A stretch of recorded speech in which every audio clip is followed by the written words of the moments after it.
Hai Sobat Rupiah Cepat, kembali lagi di podcast Rupiah Cepat.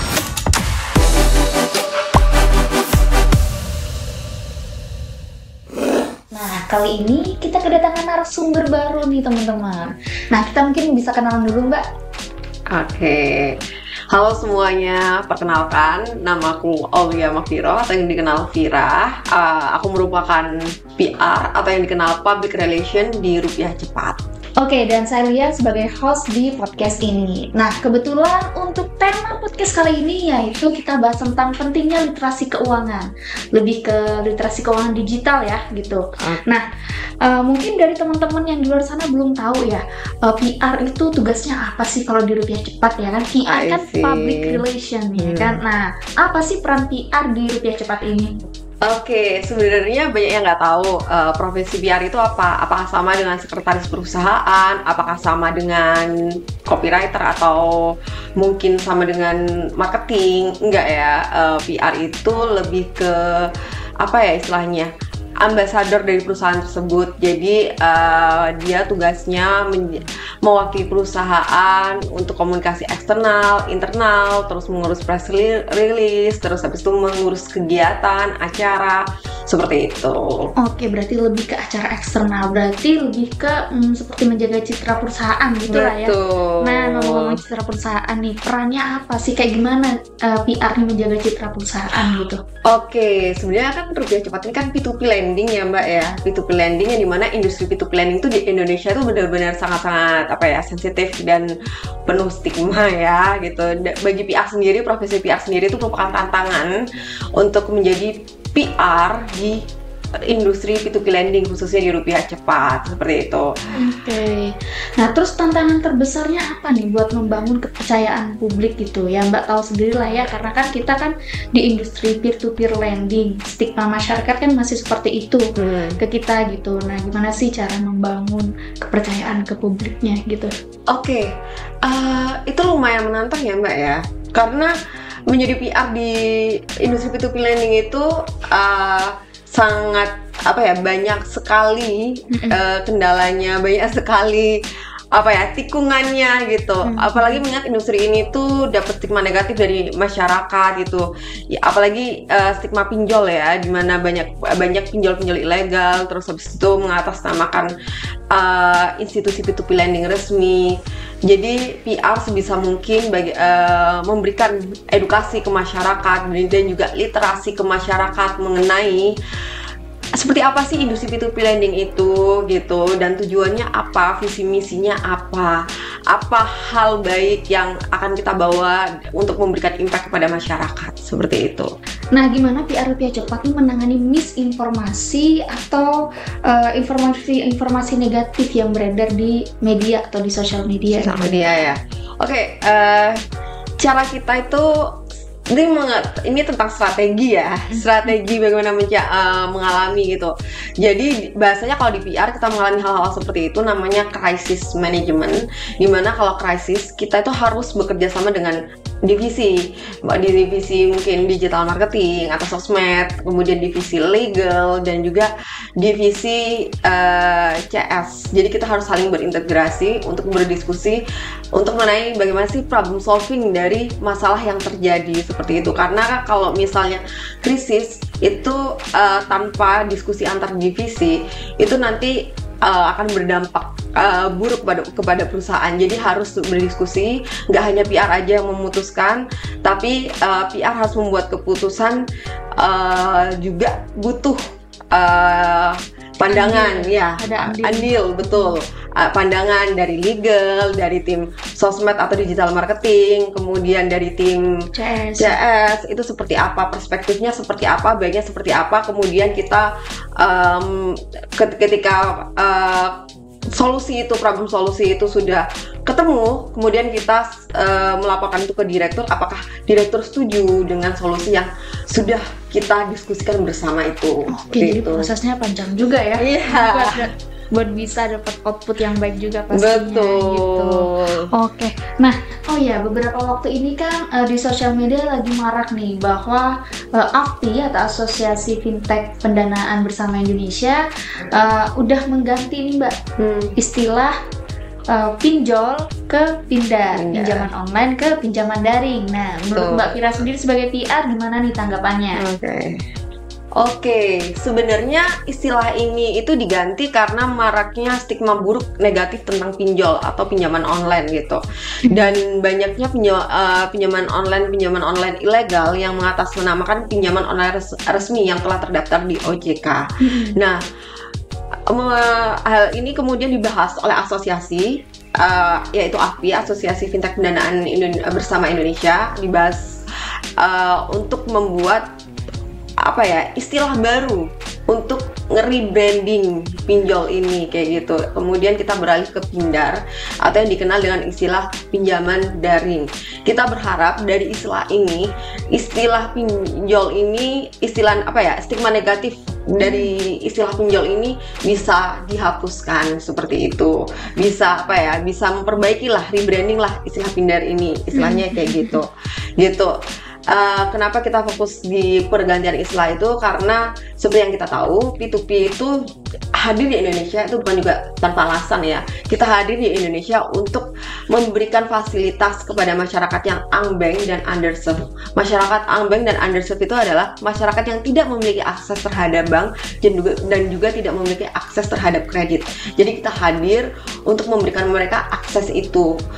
Karena tidak semua orang memiliki ATM, memiliki tabungan, atau memiliki fasilitas bisa mengajukan kredit gitu. Unbankable lah ya. Iya, unbankable. So that's the reason why kita hadir dan kita berharap dengan pergantian istilah ini akan memperbaiki nih citra dari industri P2P lending itu Mbak. Makanya dari itu kita sebagai P2P aktif banget nih untuk mengadakan acara literasi, edukasi dan inklusi di berbagai kota, di berbagai daerah. Dan kita prioritas kita adalah di daerah terluar, terdalam dan terpencil seperti itu, seperti yang disarankan oleh OJK. Nah, ngomong-ngomong masalah literasi nih barusan, perannya PR untuk memberikan literasi keuangan ke masyarakat itu apa aja dan seperti apa gitu? Menarik ya membahas mengenai literasi keuangan. Nah, sekarang aku mau nanya nih sama Mbak Julia, apakah Mbak Julia dulu pernah dapat mengenai literasi keuangan di bangku kuliah atau sekolah? Belum sih. Belum ya? Iya, karena ternyata banyak orang yang tidak mendapatkan literasi keuangan atau literasi finansial gitu. Bahkan mereka sampai tua, bahkan yang gelar profesor sekalipun, bahkan yang pekerjaannya sudah mapan sekalipun, ternyata mereka masih belum memiliki literasi mengenai keuangan dan finansial. Apalagi di dunia digital. Betul. Gitu ya. Sekarang kan udah serba digital. Iya.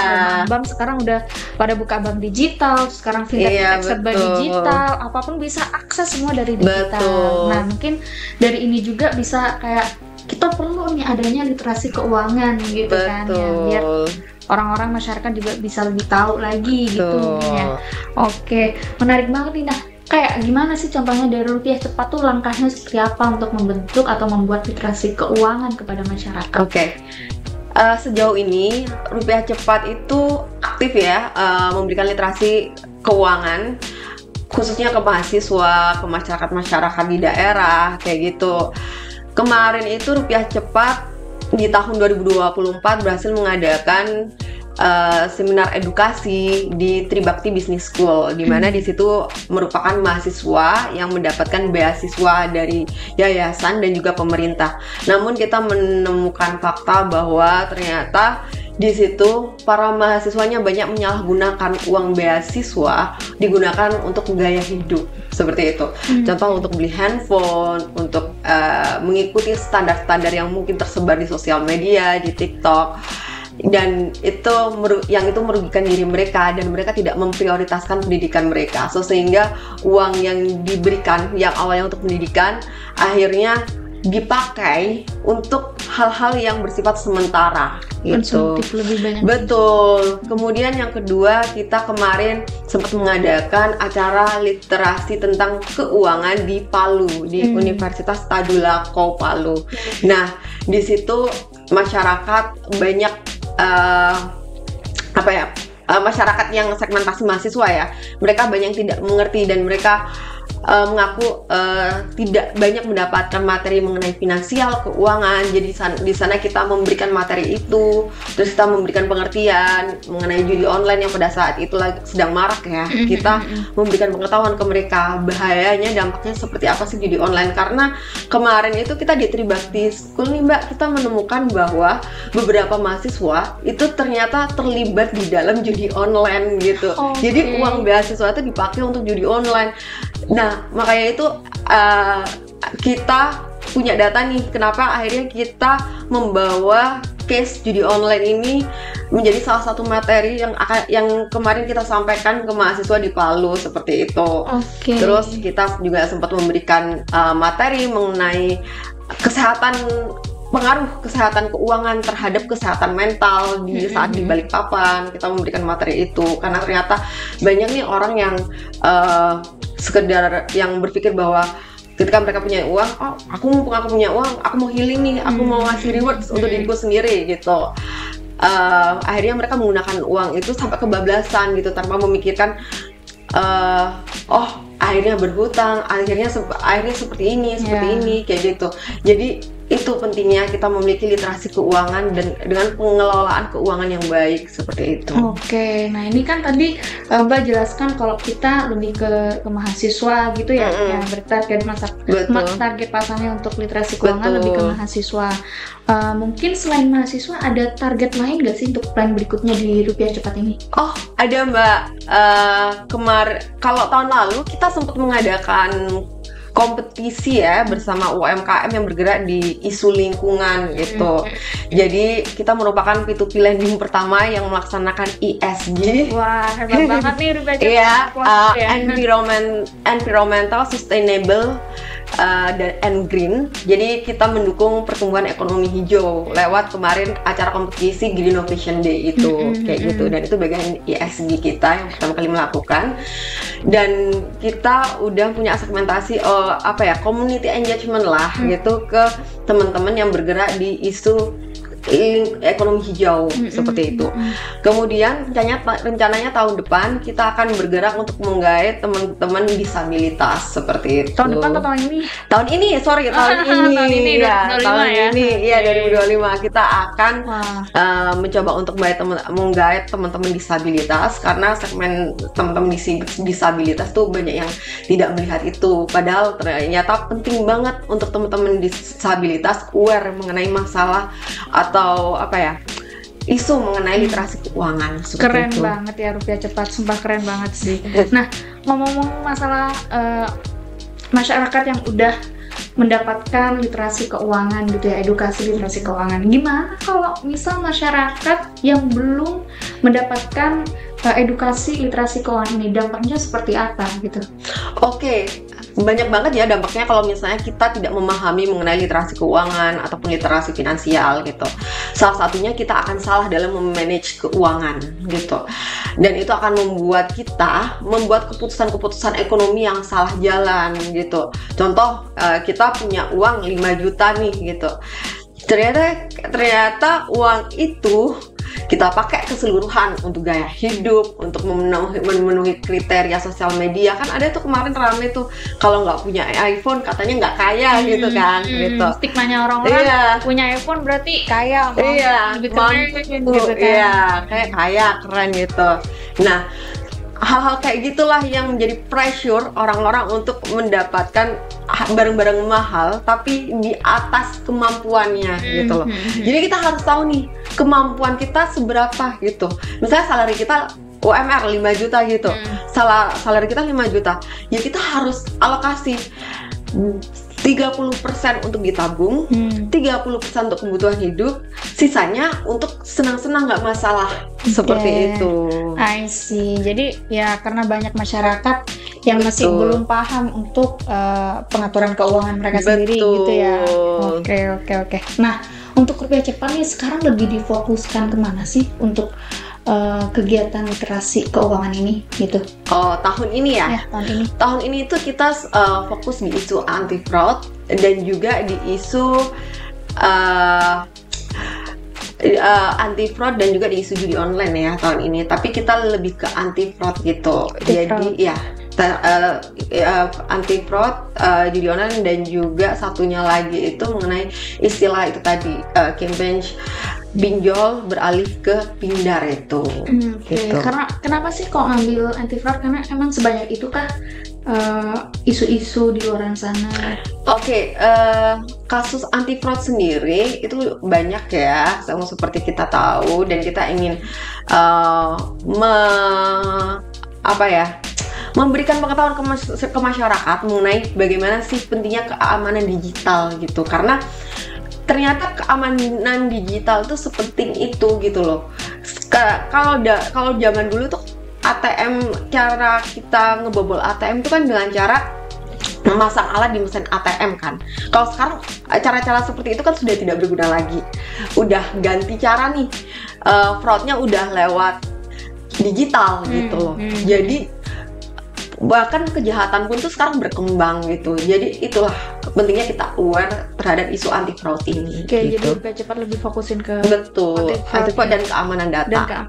Literasi keuangan tetap jalan lah ya. Tetap. Cuma itu tadi kita punya isu yang kita prioritaskan di tahun ini gitu. Jadi isunya juga berbeda dengan tahun sebelumnya. Menarik banget nih pembicaraan dengan PR. Nah guys, untuk podcast kita kali ini pembahasannya udah cukup ya kan. Menurut aku informasinya bagus sih, keren gitu, narasumbernya juga keren gitu. Dan jangan lupa buat kalian untuk follow dan selalu pantengin di official account kita di sini ya gitu. Semua informasi tentang rupiah cepat kalian bisa akses di sini. Apabila kalian juga ada keluhan atau ada informasi yang ingin kalian tanyakan, kalian juga bisa hubungin CS kita, hanya ada di sini gitu. Oke, untuk podcast kita kali ini kita akhiri ya. Terima kasih untuk Mbak Aulia gitu. Thank you waktunya. Oke guys, sobat rupiah cepat. Thank you. See you next time.